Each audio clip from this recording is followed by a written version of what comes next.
You've always had very interesting views on Asia, and I think your prediction now is that the world is going to revert to what it was before the Western Industrial Revolution, namely an Asian-dominated century. But what I'd like to press you on is, in terms of values, what will Asia bring to the table? Well, the good news is that the Asians have been civilized for thousands of years. And I think I find it very puzzling that many in the West fear that as the Asian societies become more dominant, that the world in one way or another will become less civilized, less tolerant, and so on and so forth.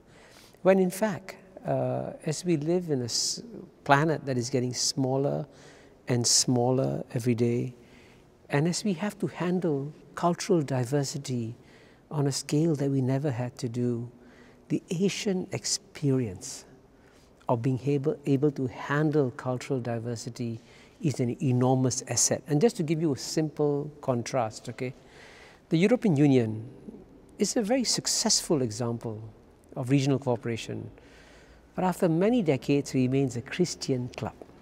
It cannot admit a single non-Christian society into the European Union. By contrast, the Association of Southeast Asian Nations, which is 500 to 600 million people, has got Christians, Hindus, Muslims, Buddhists, Confucianists, Taoists, Communists. I mean, it's amazing.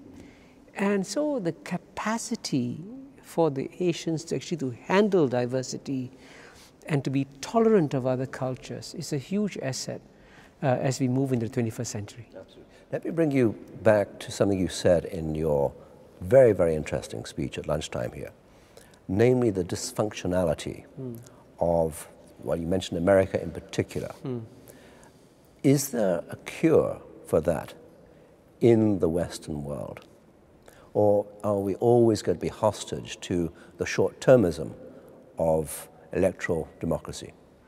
Well, I believe there is no alternative to democracy as a form of government, and we have to live a democracy. But I think we should become far more self-critical about democracies and acknowledge when they do well. I mean, there are well-run democratic countries. Switzerland is a democracy. It's stable.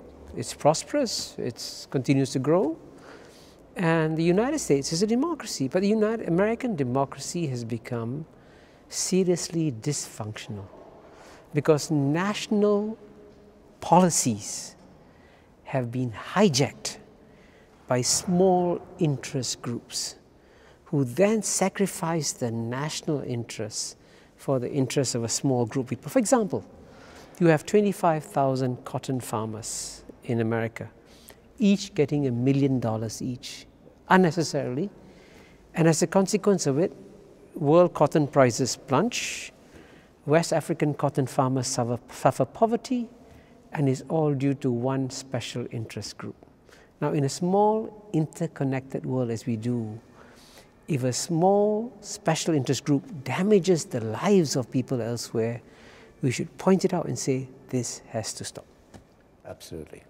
Kishore MAHBUBANI, thank you very much indeed for that insight. Thank you. My pleasure.